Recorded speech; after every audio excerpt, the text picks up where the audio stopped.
people living in these, in these places up north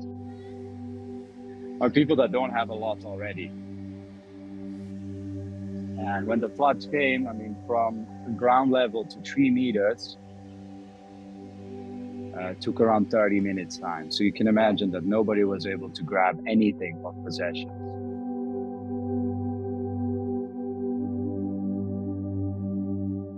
The biggest impact is the incredible losses financially, of course. Some villages have disappeared completely. A lot of mountain villages been cut off of the rest of the world because of landslides, meaning that they can also not get anything, no electricity, no water. So the flood has effect on so many different demographics, and this will be felt for years to come.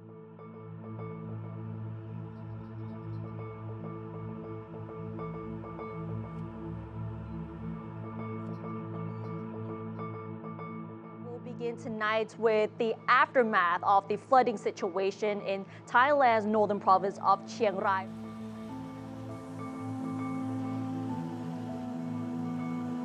Chiang Rai province has been hit by severe flooding following continuous heavy rains influenced by a low-pressure system from the remnants of Tropical Storm Yagi.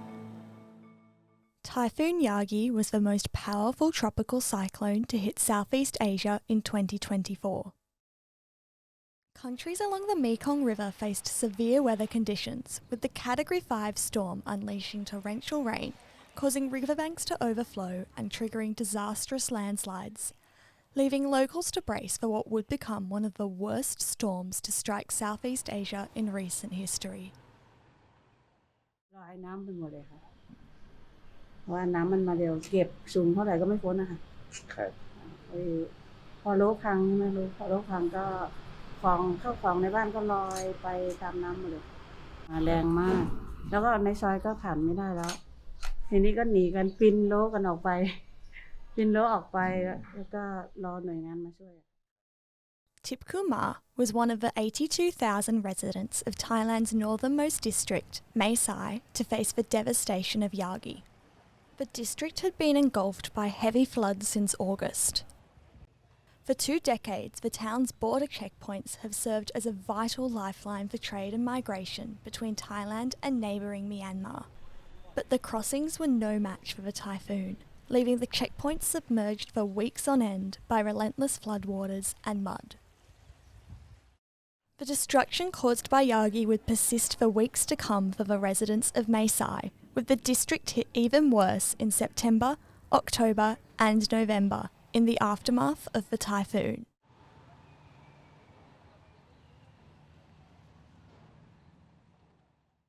Founder of the Bangkok Community Help Foundation, Friso Pultavar, along with his team, has been providing assistance to Thai citizens affected by the floods. The mud is relentless still, especially up in Mae Sai near the Burmese border. We still have mud 2-3 meters high. Relentless rain over the Shan Hills in Myanmar caused the Sai River's banks to burst. Mae Sai communities were submerged underwater, with a quarter of the town affected by floodwaters. To put that into perspective, here is how the flood-affected area of Mae Sai compares to Sydney. Each individual affected by the flood in Mae Sai has their own story to tell. เพราะตึกหลังนี้มันไม่เคยขึ้น68 ปีของชีวิตนี้และ30 กว่าปีที่สร้างตึกนี้น้ำไม่เคยท่วมตึกหลังนี้ไม่เคยท่วม Charun Baramichai is a shopkeeper selling supplies for monasteries and Chinese shrines. และกลางคืนมาหมดสิทธิ์เลยน้ำเชี่ยวกราดแรงมากเลยแรงมาก11ไม่มีสิทธิ์ลงมาจากบ้านเลยไม่มีสิทธิ์ลงมาจากบ้านเลยน้ำเชี่ยวกราดเรือกู้ภัยก็มาแค่นี้เรือกู้ภัยก็ข้ามไม่ได้และกระแสน้ำก็ทำให้กระจกแตกหมดทำให้กระจกแตกกระจกที่หนาแต่ก็ทานกระแสน้ำไม่ไหวก็แตกหมด In the wider Chiang Rai province, in which Mae Sai is located, 16 people drowned or were killed in mudslides. Another 136 were injured and roughly 27,000 houses were damaged. But the true devastation was yet to be revealed. When the water goes down, that's when the real work starts. Because now it's okay, what's left? How much damage is there?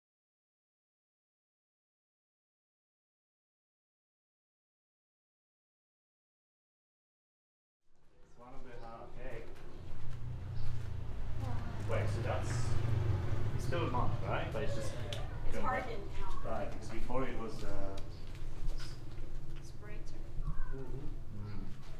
So we were supposed to work on this house, but then the owner said that the plan was to just put concrete and just leave the mud because there's a lot of it. Before it was very muddy, now it's hard so you can actually step on it. But that was his decision. Maybe it makes sense, but everyone tries to do whatever they can. Okay, so it's clearly you can see the line. Damian Glabala, a 34-year-old backpacker from Poland, has been travelling the world for over a year. Through social media, he heard about the Thailand floods and decided to volunteer with the Bangkok Community Help Foundation. Well, we've been here constantly since September. So we concentrated on a couple of areas. So we were in Chiang Rai, Chiang Mai, but we realized that this area here in Mae Sai is probably the most affected. Damien says that although there were many volunteers when he joined back in September, today only 7 of the team remain. Also, the major issue here is that there's not much help. So we felt like we were needed here. We needed to bring our skills and our will to support people of Mae Sai. So obviously the very first thing we had to do was to clean the houses. And the problem was not water, it was actually mud, tons of mud. As of late November, the Bangkok Community Help Foundation has provided about 35 tonnes of flood relief. Anything from food, drinking water and medicine to mattresses, gas stoves and rice cookers. So I always say we are the bridge between people that need help and people that want to help. It wasn't until the water descended that the extent of the damage was revealed. Mud lined the walls of homes, both inside and out, with some houses losing their entire lower level, submerged in the sludge. Every single person around this area was flooded. So of course at the beginning it was only individuals who were helping each other, and we had to we tried to help individuals, but did we see that community spirit? Of course, because that's what Thai people do. After spending the morning walking along the Sai River to assess the damage, Damien takes us across to the other side of the town to see some of the other houses they've worked on. We steer off the highway onto the back roads, stopping on a quiet street a few blocks behind the river. Tip is one of the residents living on this street who lost everything to the floods, including her barbecue skewer business, which she has recently reopened. So she invited us for a little dinner, and it was quite a proud moment for her. Tip recalls the fear as the floodwater rose above her head. ประมาณวันที่16ก็น้ำก็เริ่มลดค่ะแล้วก็17ก็เข้ามาได้ค่ะแต่ว่าเข้าทางถนนไม่ได้นะคะต้องเลาะมาตามโลอะไรเงี้ยค่ะเพราะโลมันพังใช่ไหมถ้ารู้หักกันก็มาทางโลเอาค่ะถ้าถนนในซอยนี่ยังเข้าไม่ได้น้ำก็ยังประมาณนี้แต่ว่ามันก็ลดจากเดิมเยอะเลยหมดบ้านเลยเพราะว่าบ้านมันต่ำใช่ไหมเราก็ขนของไว้ข้างนอกพอเราขนออกข้างนอกแล้วน้ำมันก็สูงขึ้นมันก็น้ำพัดไปหมดเลยเพราะว่ารูประตูอะไรคือพังหมดเลยในบ้านก็ไม่เหลืออะไรค่ะไม่เหลือสักอย่างไรเนาะเป็นว่า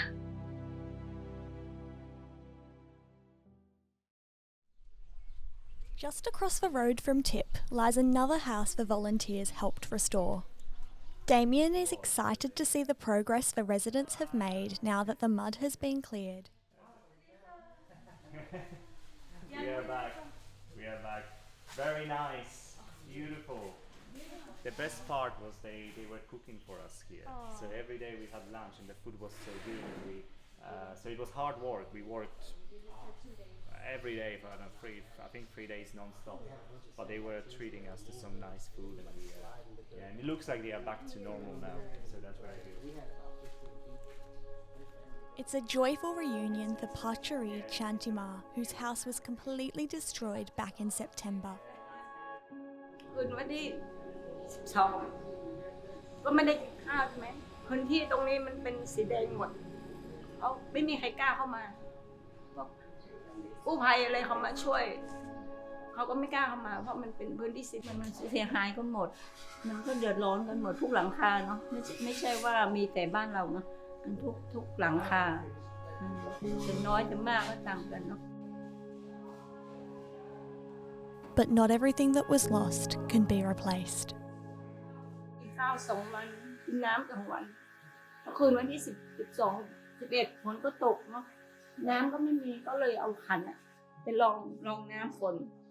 มาให้ยายกินก็กินยายไม่กินหรอกแกก็อายุมากเนาะ100 กว่าปี102 ปีประมาณเที่ยงคืนยายก็ล้มแกลุกขึ้นอยู่ที่นอนแกคนเดียวเนาะแกก็ลุกแล้วก็แกล้มแล้วเลือดแกออกเยอะก็ใช่ตรงหลังหัวเลือดแกออกเยอะมากเลยหมอก็บอกเลือดออกเยอะแล้วอายุมากด้วยเนาะแกก็เป็นผู้สูงอายุ100 ปีแล้วแกปกติแกก็ไม่สบายอยู่แล้วเนาะไปโรงพยาบาลเนี่ยประมาณอาทิตย์นึงยายก็เสีย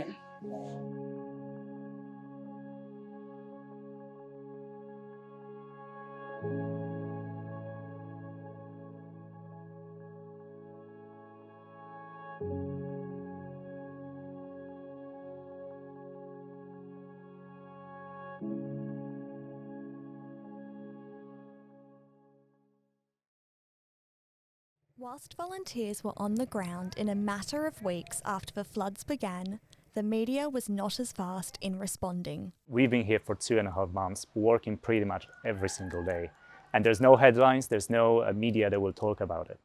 Damien hopes that audiences across the world will start to pay closer attention as disasters like this become more frequent and more severe due to climate change. So you don't want to feel like nobody cares about you. It's not just the support you get from another person, but also the general support, the attention. Residents like Sharoon Baramechai are also calling for a stronger response to climate change and severe weather brought on by rainfall events like El Nino or La Nina cycles. La Nina หรือ El Nino climate change ทุกอย่างพวกนี้เป็นน้ำมือของมนุษย์ที่ทำลายธรรมชาติทั้งนั้นนี่ขอฝากเลยถ้ามนุษย์รักษาธรรมชาติจะไม่เกิดลานีญาจะไม่เกิดเอลนีโนอันนี้ขอฝากไปทั่วโลกเลยเรื่องนี้ฝากไปทั่วโลกเนาะขอฝาก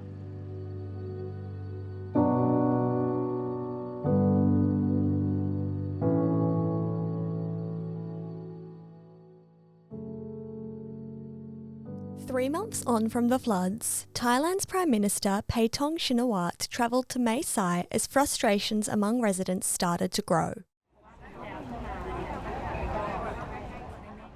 Progress has been significant since my last visit. Reports from the Defence and Interior Ministers show efforts to address affected areas and assist the public. Some areas have recovered from the floods, but dealing with the mud left behind remains challenging. Banks and various agencies are working to help residents rebuild their lives, including restoring businesses. Interior Minister and Deputy Prime Minister Anutin Charnvirakul announced in October that on top of the 9,000 baht payout to flood-affected households, an additional 10,000 baht would also be provided to victims to assist with post-flood cleanup efforts. In total, this is just under $900 Australian. But many residents fear that it won't be enough. ใช้เวลาหาตังค์แต่ทางราชการเขาก็ไม่ใช่ว่าจะช่วยหมดเนาะเราต้องช่วยตัวเองด้วยไงเขาก็ทางรัฐบาลเขาก็ให้ค่าขี้โคลน10,000ค่า อะไรเนี่ย9,000ทั้งราชการนะทั้งรัฐบาลขี้โคลนนี่ยังไม่ได้นะเดี๋ยวเขาบอกว่าจะได้อยู่ไม่รู้นะค่าขี้โคลนหลังละ10,000แล้วก็ที่เขาช่วยมาเบื้องต้นก็คือให้หลังละ I think generically Thailand as a whole doesn't rely on the government much, meaning that when anything happens, and it can be a fire, it can be a disaster, everybody starts looking at each other immediately. How can we solve this together? Shinawat's visit also came with an announcement residents have been waiting to hear for many years. Efforts are underway to build barriers to mitigate future flooding and mudslides. Planning and budgeting are being reviewed to avoid redundant expenses whilst ensuring long-term solutions. The announcement of a 3-metre-high flood wall along the Sai River marks one of the Thai government's first steps towards a permanent solution. However, with the completion time estimated to be 3 years and over 800 houses to be relocated for the wall's construction, locals have been left asking themselves whether it's worth rebuilding at all. Definitely, what changed for a lot of people is what we can see in Mae Sai is that a lot of people say, okay, is it worth to restart my life again here? Meaning that, a lot of people think, okay, if I start again, build a house, put all my stuff back, and it floods again, what happens? So I think a lot of people are disappointed and surprised by the fact that this could happen. While many have welcomed the Thai government's new approach to flood management, Frizzo believes progress can only be made if neighbouring countries take on responsibility as well. Even if Thailand controls the water correctly, meaning, using the water gates, how you call the flood dams correctly, still, if Myanmar doesn't manage it correctly, or China or Vietnam, the water comes to Thailand anyway, right? So I think a lot of people start realizing that now. Like, okay, if I live that close to the river and we have no control over that, this might not be a safe place at all. With locals describing the floods as the worst in 100 years, there are ongoing concerns about what needs to be done to better prepare for future disasters. The government is talking about a better warning system. There is no warning system, for example, which is incredible. So, they're talking about an SMS system where everybody receives an SMS at the same time. So, I guess every time we learn from these situations and we adapt and get better at solving them, I guess. The district is slowly starting to recover, coming to life once again with coffee-making workshops, a new mural, and the reopening of street market stalls.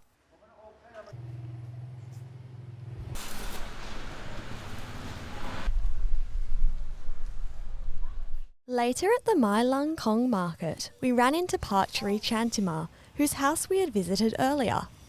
While cooking bok choy stew, Partchery told us her stall has been running every day for 20 years. She not only lost her house to the floods, but her business too.